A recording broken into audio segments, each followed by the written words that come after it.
Blast और Faridabad terror module की जांच के बीच अब जांच एजेंसियों की नजरें उन डॉक्टर्स पर टिकी हैं जो इंसानियत के दुश्मन हैं। आतंक का वो मॉड्यूल जो सफेद पोश है और जो किसी को नजर नहीं आया। जी हां, दिल्ली ब्लास्ट मामले में आतंक का नया चेहरा बेनकाब हुआ। जिनके दिमाग आतंक फैक्ट्री चलाने में हैं, जबकि उनके हाथ विदेश में सक्रिय थे। प्रोफेशनल तरीके से जांच में क्या क्या मोड़ सामने आ रही हैं, प्रोफेशन की आड़ में क्या क्या और कैसे षड्यंत्र रचे गए, किन किन राज्यों से नेटवर्क जुड़े हैं और आखिर ये साजिश किस बड़े इंटेंशन का रिएक्शन थी, करेंगे चर्चा। उससे पहले हम आपको रिपोर्ट दिखाते हैं जिसमें बताएंगे आपको कि धमाके के किरदार कौन हैं, साजिश की गहराई क्या है और डॉक्टर आतंकियों की नई पहचान कैसे बने।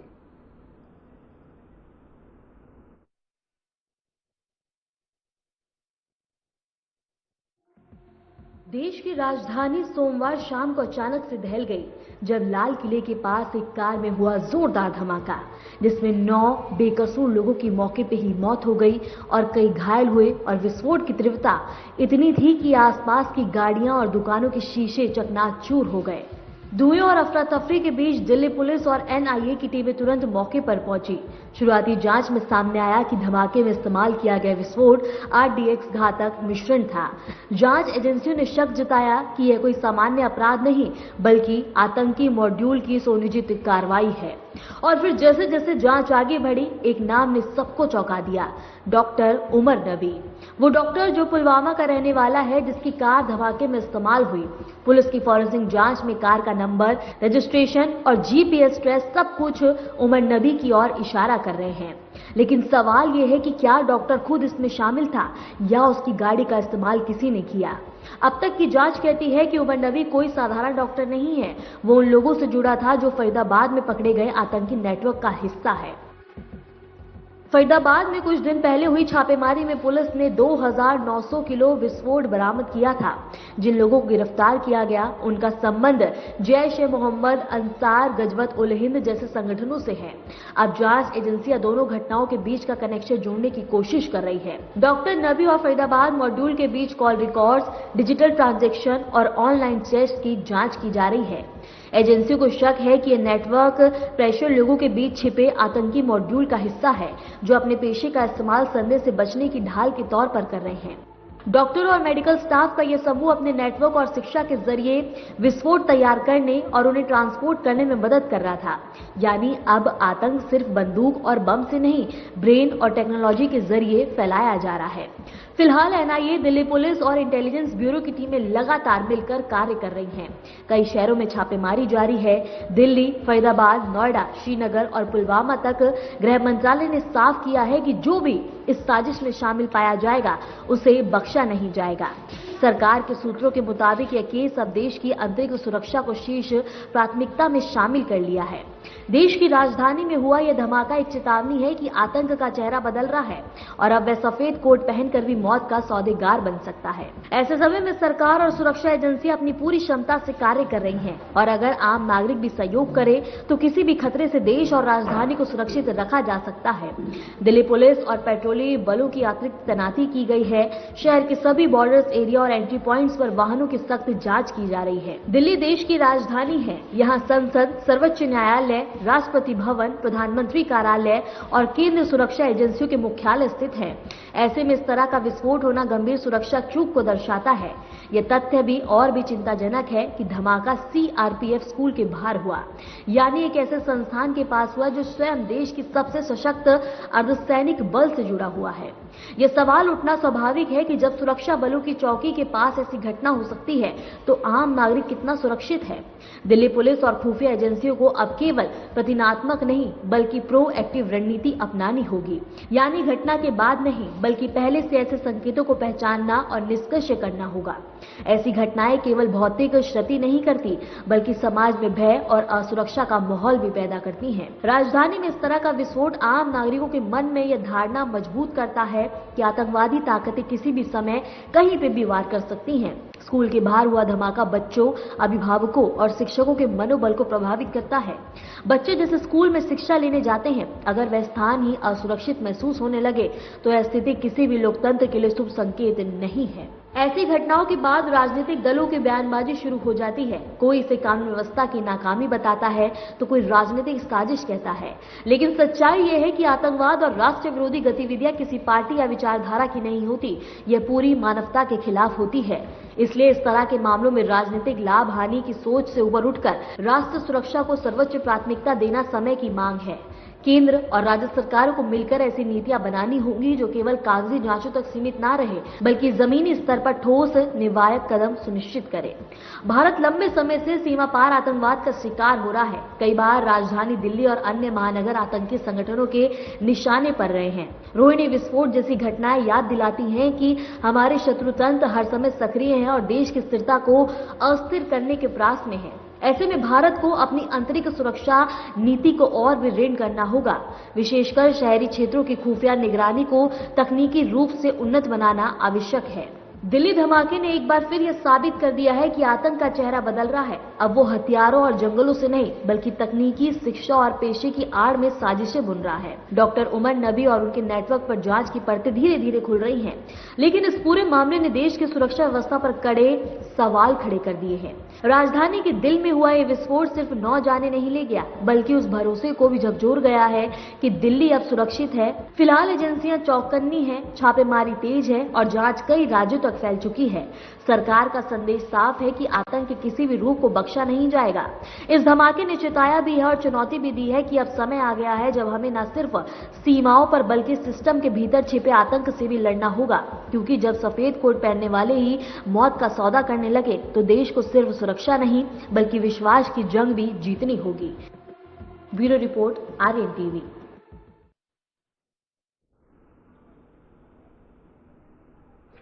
आइए अब आपको विस्तार से इस मामले में जानकारी देने के लिए ग्राफिक्स से कुछ जानकारियां देते हैं। सबसे पहला सवाल जो लोगों के मन में है कि मामले में कहां से तार जुड़े हुए हैं, तो इसका उत्तर बिल्कुल सीधा है। सहारनपुर, फरीदाबाद और पुलवामा से इस पूरे मामले के तार जुड़े हुए हैं।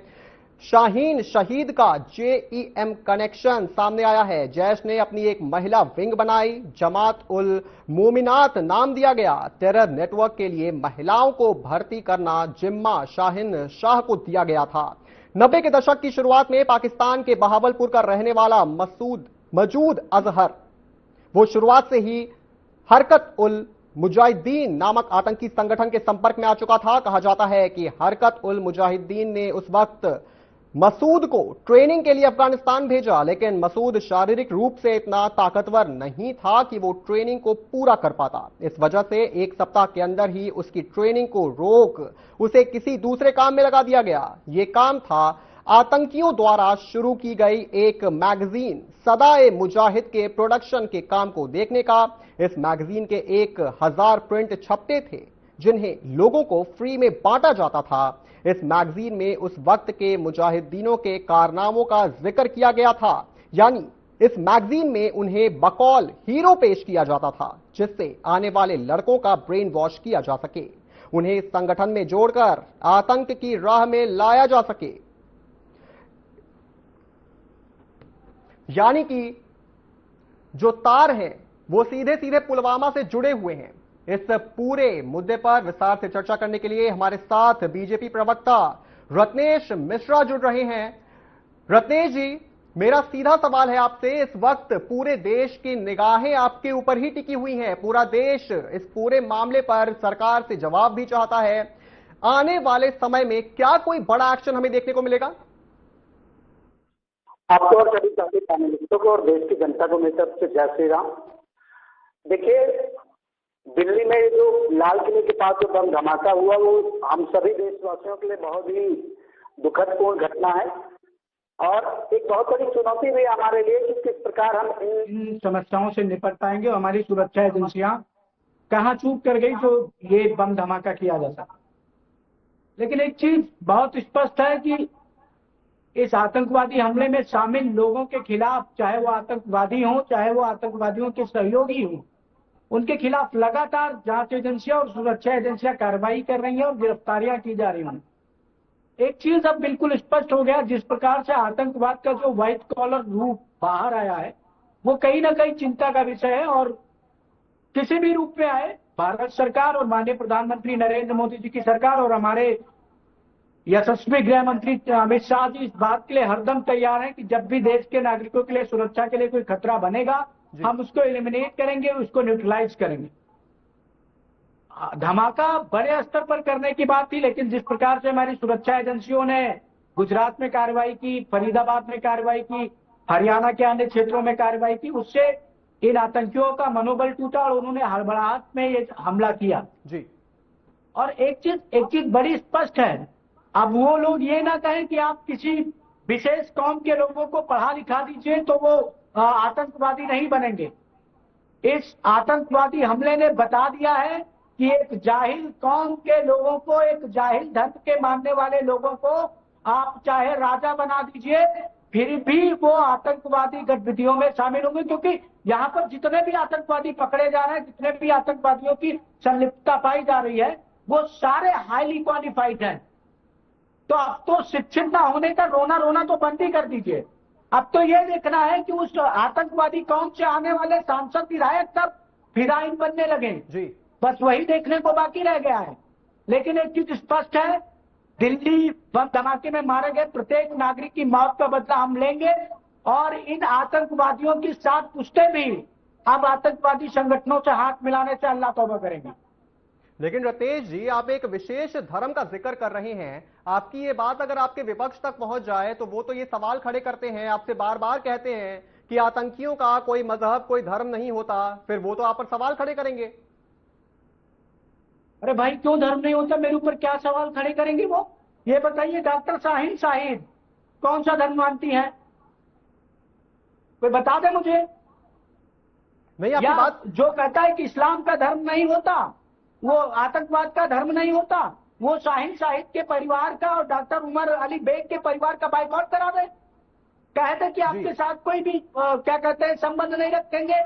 वो उस धर्म के धर्मगुरु निकल कर आया और कहें कि इनका अंतिम संस्कार हम नहीं होने देंगे अपनी धार्मिक रीति रिवाजों के अनुसार, इनके लिए हम अपने क्या कहते हैं अंतिम संस्कार के स्थलों में जमीन नहीं देंगे, कह दें आके।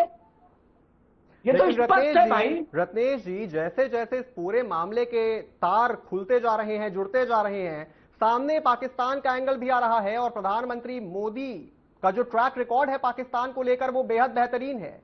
ऐसे में क्या जनता इस बात की उम्मीद लगा सकती है कि आने वाले समय में एक बड़ा एक्शन, बड़ी कार्रवाई फिर से देखने को मिलेगी? देखिए, माननीय प्रधानमंत्री जी शुरू से ही बड़ा स्पष्ट रुख रहा है, माननीय प्रधानमंत्री जी का और माननीय गृह मंत्री जी का, कि आतंकवाद को किसी भी स्तर पर टॉलरेट नहीं किया जाएगा जी।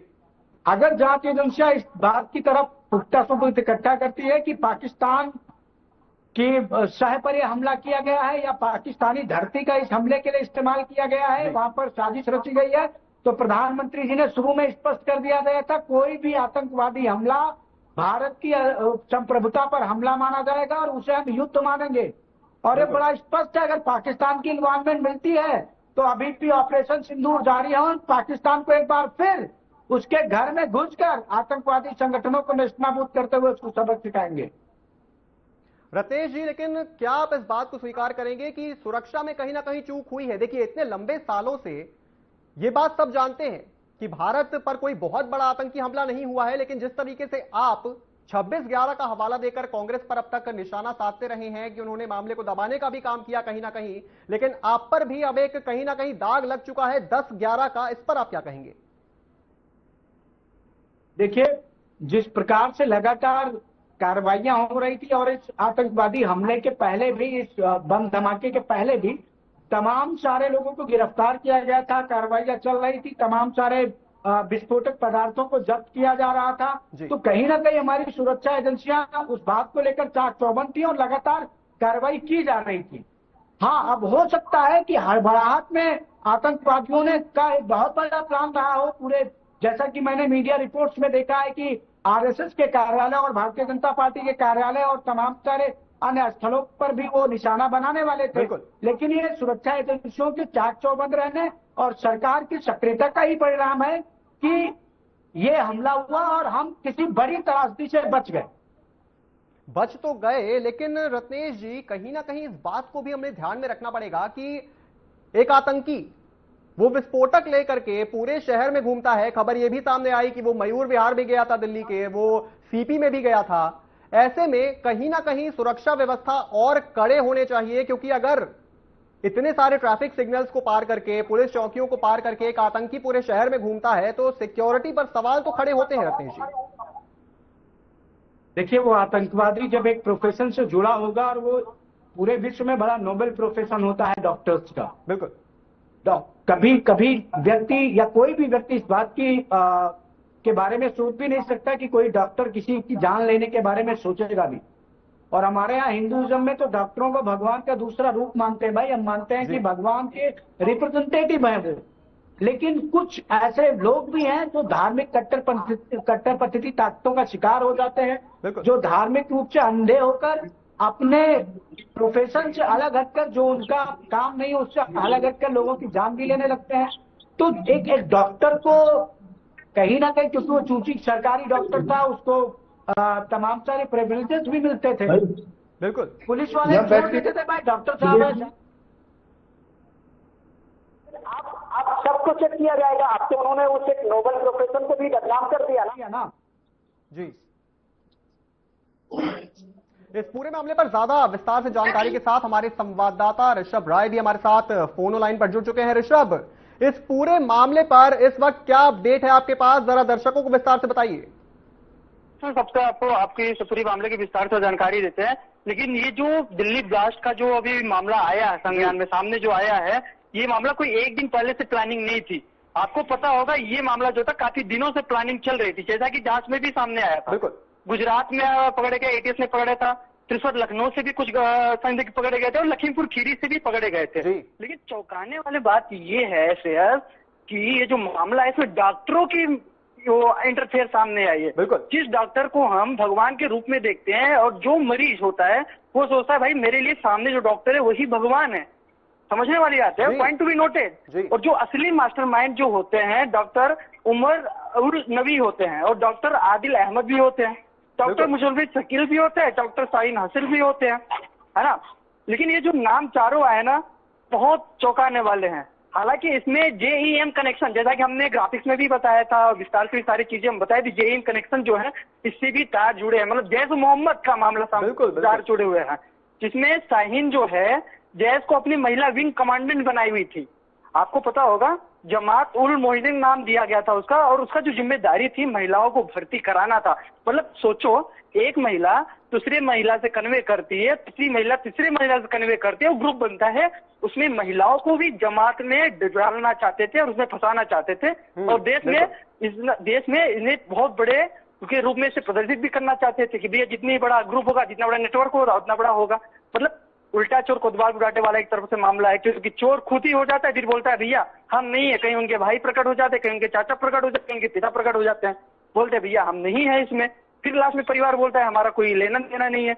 लेकिन समझने वाली बात ये भी है श्रेयस, समझने वाली बात ये भी है, ये जो मामला होता है दिल्ली में ब्लास्ट होता है, कनेक्शन फरीदाबाद से निकलता है, सलमान की गाड़ी पकड़ी जाती है, सलमान आदिल को भेजता है, आदिल पाल का पुलवामा में जाता है, सबसे बड़ी जिम्मेदारी है। और लेकिन कहीं ना कहीं हम ये चीज को भी बोल सकते हैं, कहीं ना कहीं जांच एजेंसियां की भी यहाँ पे नाकामी हो सकती है। हालांकि अभी जांच जारी है, क्या कुछ होगा वो तो आगे ही पता चलेगा। लेकिन चौंकाने वाली मामला ये भी है, लेकिन अभी तक इस पर सरकार ने आधिकारिक रिपोर्ट नहीं दी है कि भैया ये आतंकी हमला है कि किस तरह का हमला है। जी सर।